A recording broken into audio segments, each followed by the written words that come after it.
Hey gang, Kevin here, Life22. Alright, so we had a bunch of screwing around with trying to get us live streamed, and apparently we're back online. So I want to share with you guys today's sponsor, which is the Narragansett.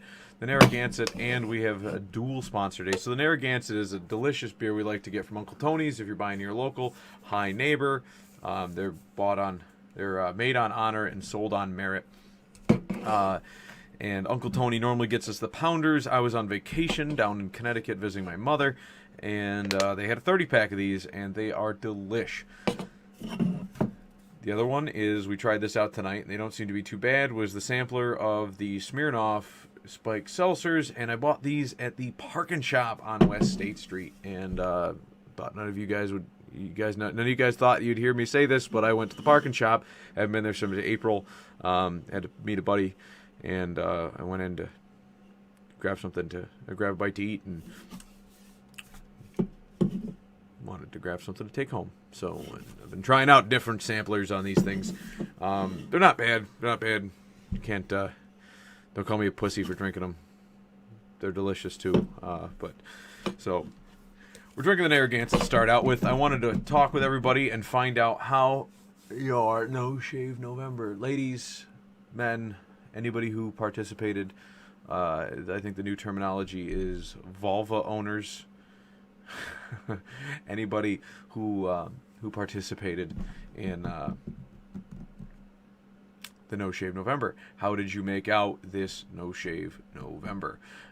So that said, when I go on vacation, I drive, and I normally have a smaller patch here. Like, there is a patch right here around the Adam's apple, and as I'm driving, I'm just scratching and I'm pulling, and it just gets annoying as shit.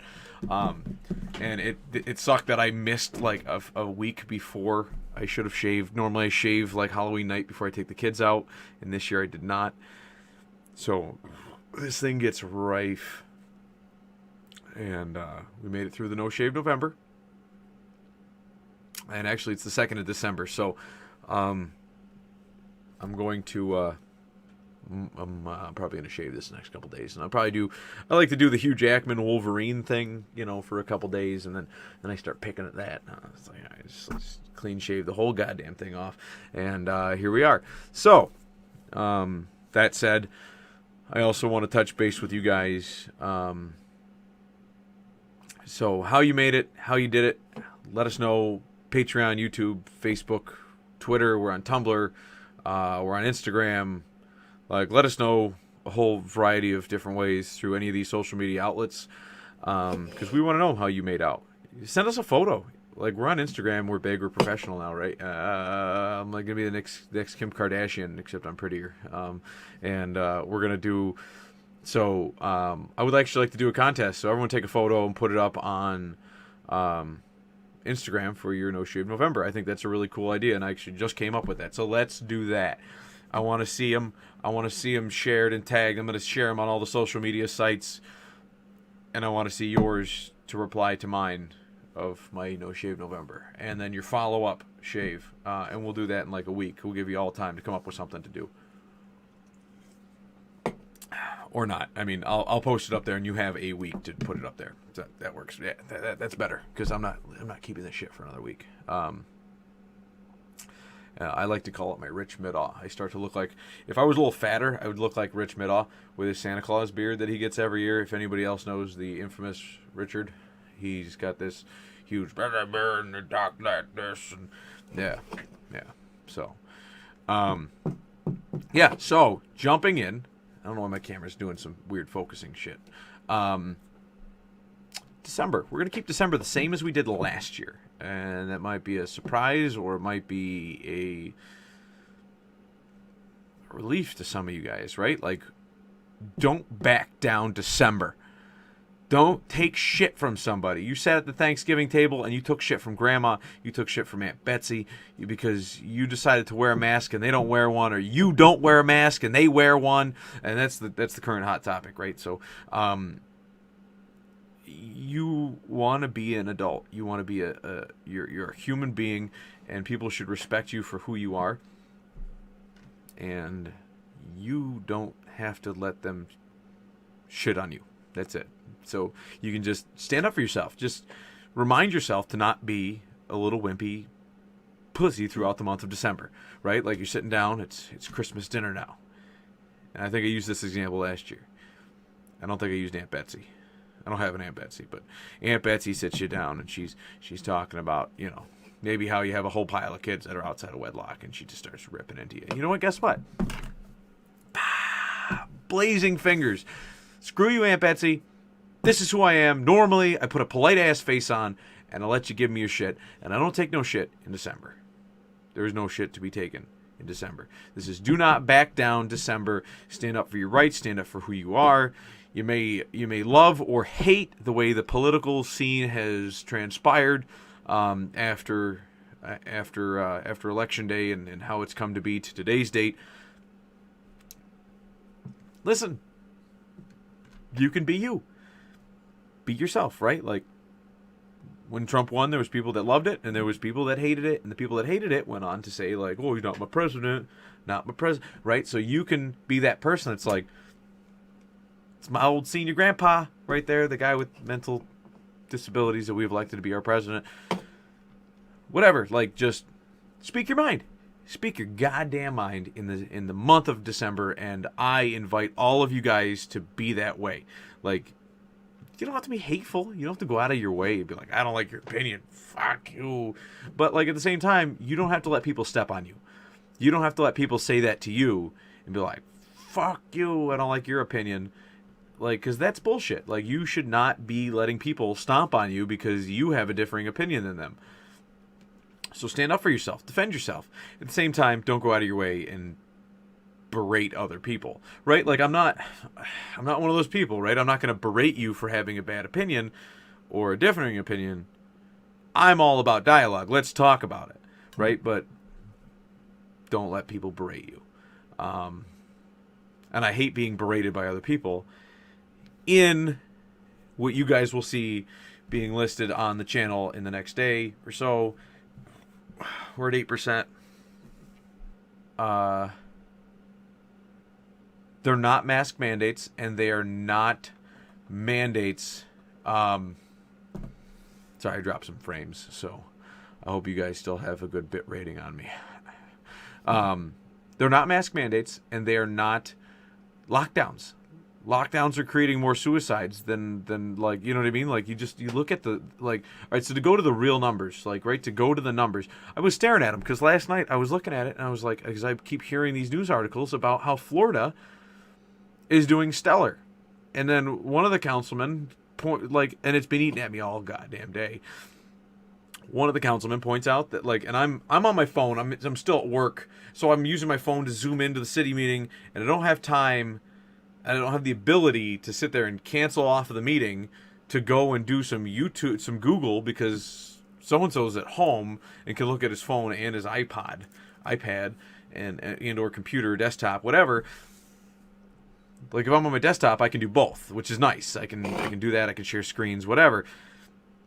I haven't figured it out yet, which is fine. But I also don't want to decrease the quality of this handsome punum on the council meeting. So, like, I'm getting railed because it's like, well, Florida's at an all-time high at 1 million people, blah, blah, blah, blah, blah, blah, blah.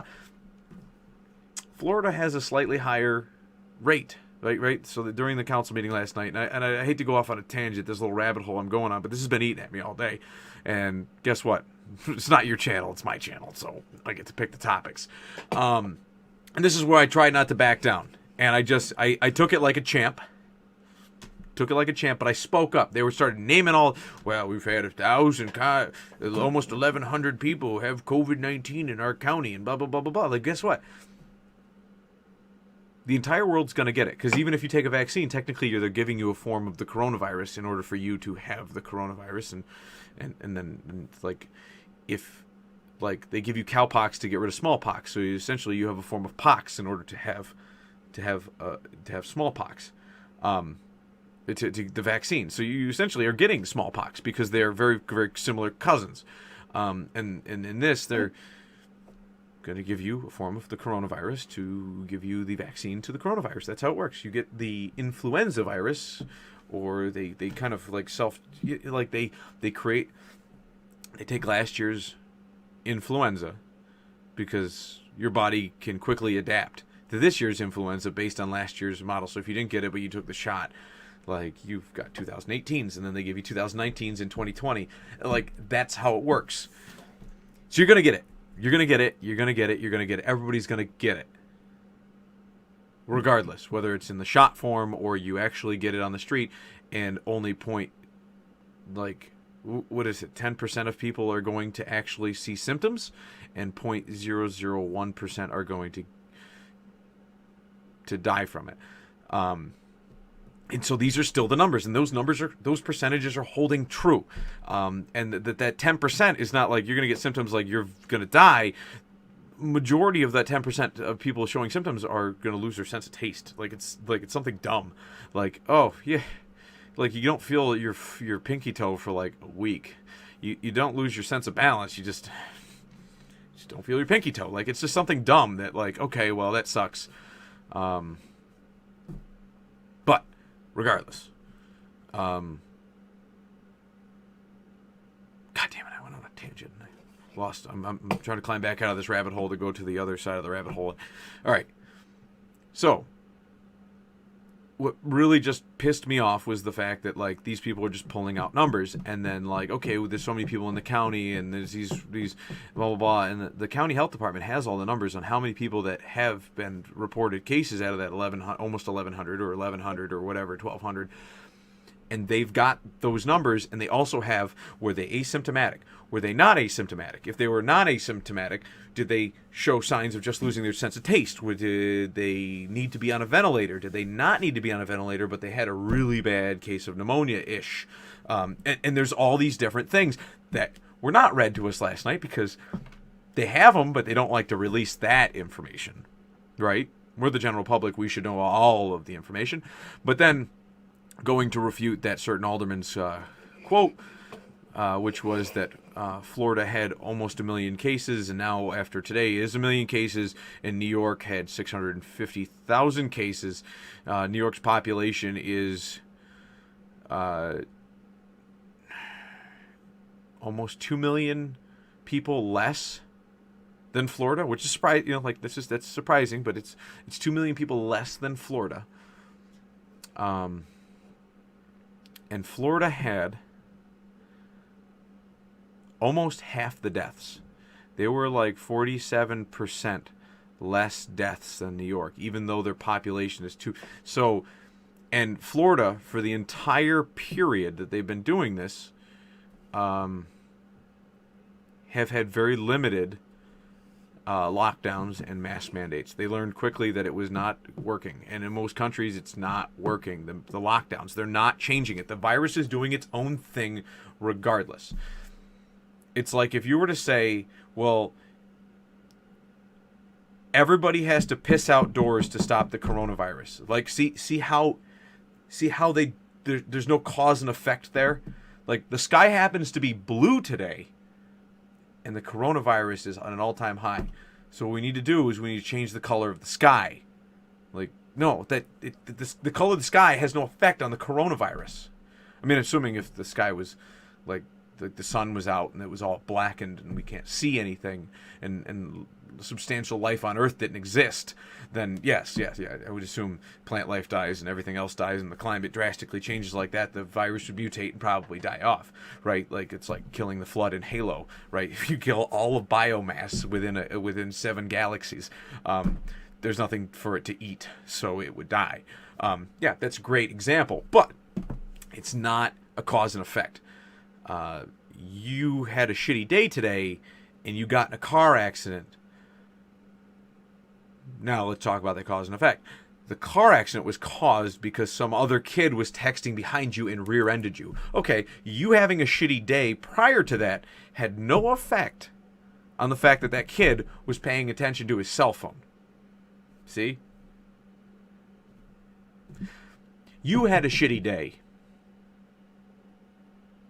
And, I don't know, you were jamming out to music in your car, for example, because you didn't want to deal with your day because it was so shitty, and then you drove into somebody else's car because you were headbanging. cause and effect, right? But there's so many little like microcosms of this whole thing happening that it's hard for you to draw a cause and effect, right? And so, and then my other theory on this is that the fact that they keep telling us everywhere that you have, like, you're 40% less likely to get the coronavirus if you're 6 feet away from somebody. Sorry, you're 6 feet away from me, right? And the government says, well, you have to wear a mask. So you wear a mask, and then you're like, well, that's the mask is you're wearing the mask because you can. That's in case you have to come within 6 feet of me, or somebody else. Okay, well, you have to come within 6 feet of me. That's like, you're passing me in an aisle, and it's less than like 5 seconds. But now, the problem is it creates a false sense of security, where people are wearing a mask, and they're like, well, I can just go right up on top of this fucking guy here, and like, listen, no, there's still like a 3-foot rule. Like, stay 3 feet away from me because I'm gonna punch you. Like, get away from me. Some dude was wearing a mask the other day and like came right up on top of me, right? Like, I have personal space. I don't give a shit that you're wearing a mask. Stay 3 feet away from me. But that said, there's like a 40% less likely if you're within 6 feet. And once you drop below 6 feet, that 40% you're just as likely to get it as if we were kissing. And then the mask is helping, like, what is it, like 1 to 5%? And I think it's like more like 1 or 2%. So you put the mask on and you're 6 feet away. Okay, so now you're 42% less likely to get the coronavirus from the other people, and they're less likely to get it from you. Okay, great. Now you come within 6 feet. Well, you're only 2% more likely. So this mask creates this false sense of security where people are foregoing the 40% because they've got a 2% protection on their face. I think it's causing more harm than good to make people wear masks all the time because they disregard the 6-foot rule. See, this is where Kevin is not saying coronavirus is make-believe. I like to say that it's make-believe in joking and jest because people are blowing it way out of proportion, because it is more contagious than the influenza virus, but it kills just as many people, because I have a feeling there's going to be a resurfacing of this. There's going to be a resurgence. It's going to go back every year. We're going to be here every year. And nobody likes to live with the goddamn masks and all that other stuff, and everyone's trying to save their grandparents, and nobody likes me saying this, right?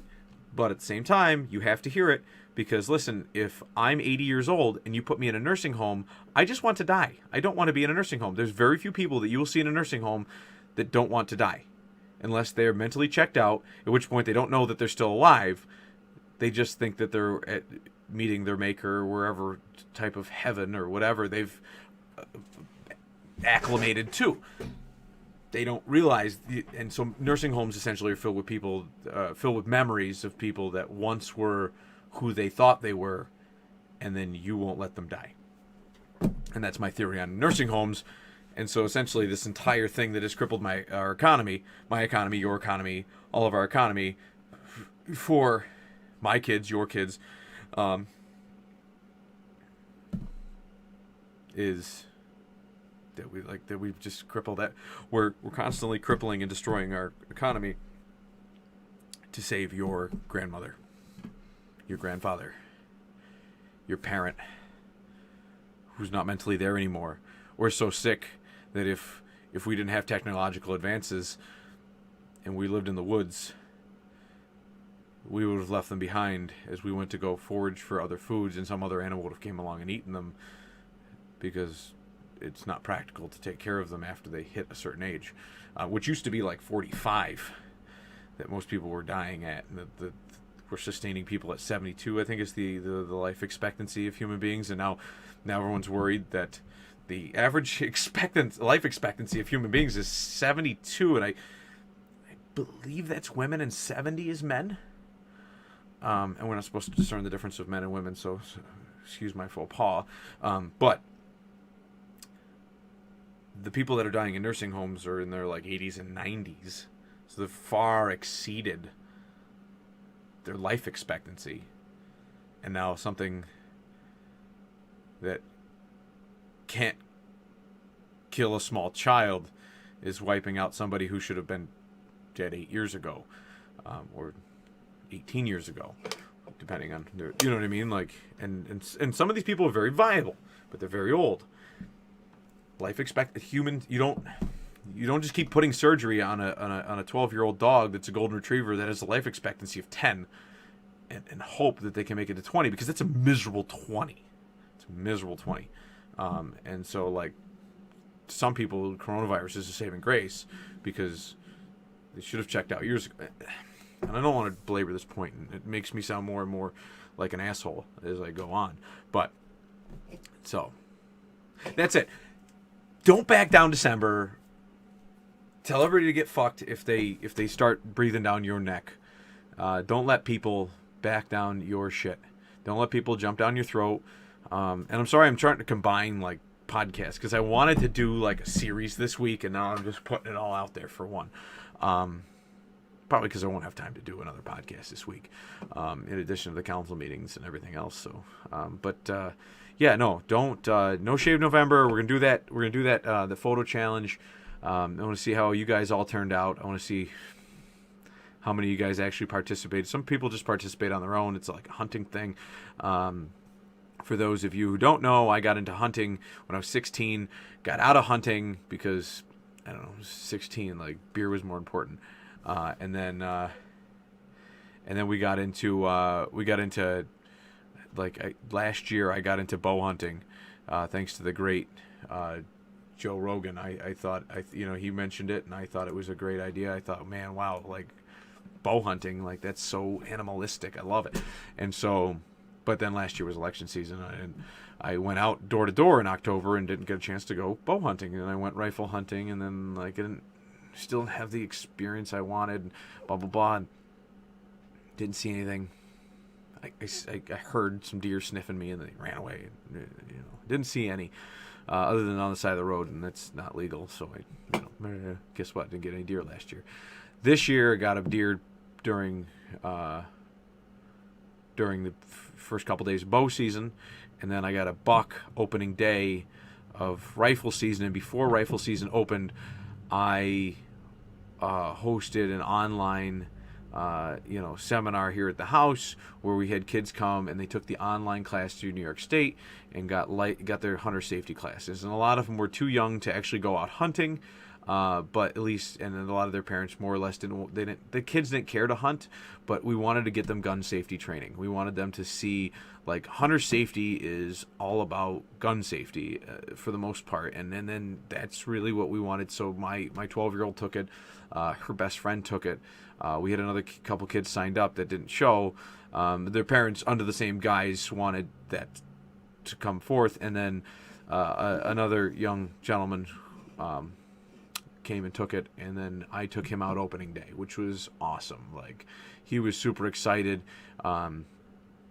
He didn't get a good shot at, like I saw the buck, and the rifle I was using had the range. He did not. He didn't have the experience, and he nodded it off to me, which was acceptable, right? Like, he took that, you know what I mean? Like, do it.